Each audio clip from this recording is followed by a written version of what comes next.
আসসালামু আলাইকুম। বিডি সাবরিন ব্লগে সবাইকে স্বাগতম। আশা করি সবাই ভালো আছেন। আলহামদুলিল্লাহ আমিও ভালো আছি।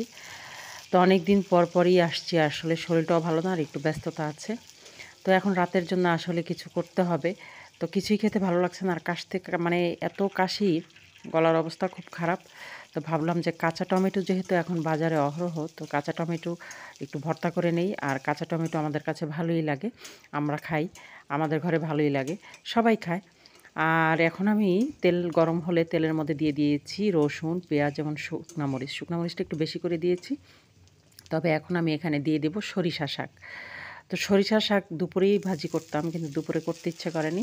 তাই এখন করে নিলাম। এই সরিষা শাকটা ভাজি খেতে কিন্তু আমার কাছে খুব ভালো লাগে। আর যেহেতু ঠান্ডা এবং কাশি, ভালো লাগছে না। আশা করি এটা খেতে ভালো লাগবে। এর জন্য আপনাদের সাথে শেয়ার করলাম যে না, অনেকদিন পরে কিছু না কিছু ভিডিও তো আসলে শেয়ার করা উচিত। যেহেতু এটা আমার একটা কাজ, কিন্তু আসলে অনেক বিরতি হয়ে যাচ্ছে।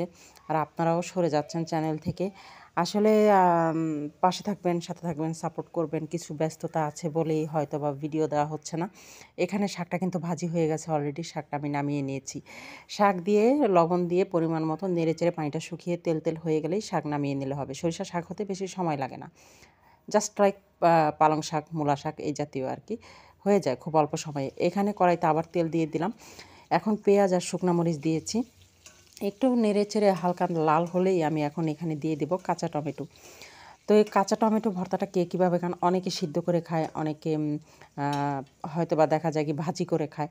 ভাজিও খাওয়া যায়। এইভাবে করে এটাকে কিন্তু ভাজি আকারেও রাখা যায়। কিন্তু আমি আজকে একবারে মানে নেড়েচেড়ে একেবারে ভর্তা টাইপ করে ফেলবো। আর খুবই সিম্পল, মানে সাধারণভাবে এই ভর্তাটা করব। তো এখানে পেঁয়াজ হালকা লাল হয়ে গেছে। এখন আমি টমেটোটা দিয়ে দেবো। যে যেখান থেকে আমার ভিডিও দেখছেন সবাইকে অসংখ্য ধন্যবাদ। আসলে রেসিপি শেয়ার করা না, আমার নিত্যদিনের ভিডিও বা ব্লগ আপনাদের সাথে শেয়ার করাই হচ্ছে আমার কাজ। তো ভিডিওটি ভালো লাগলে অবশ্যই লাইক, কমেন্ট এবং শেয়ার করে দেবেন। অবশ্যই আমাকে কমেন্টে জানাবেন যে আসলে কে কীভাবে খান এবং আমার এই রান্না বা আমার ভিডিও বা আমার ব্লগ কেমন লেগেছে আপনাদের কাছে। ছড়িয়ে দিবেন যদি মনে করেন যে এটা ছড়িয়ে দিলে কারো না কারো উপকার হবে বা ভালো লাগবে। তো আমি ঢেকে দিয়ে চলে গিয়েছিলাম ঘরে। আর অনেকক্ষণ পরে, প্রায় 10 মিনিট পরে, যেহেতু গ্যাস অল্প দিয়েছি, তো নিভে নিভে আঁচে রেখেছিলাম একটু গলে যাওয়ার জন্য। যেহেতু এটা কাঁচা টমেটো, এসে দেখলাম যে খুব ভালোভাবেই সেদ্ধ হয়ে গেছে এবং নরম হয়ে গেছে। তো এখানে স্বাদ ব্যালেন্স করার জন্য, মানে টেস্টটা ঠিক রাখার জন্য আমি এখানে একটু চিনি দিয়ে দিলাম। কাঁচা টমেটো কিন্তু একটু তিতা ভাবও লাগে। তো সেজন্য একটু চিনি দিয়ে দিলাম আর দিয়ে দিলাম বেশ খানিকটা ধনেপাতা। এখন আমি নেড়ে চেড়ে ভালো করে আবার ঢেকে দেবো।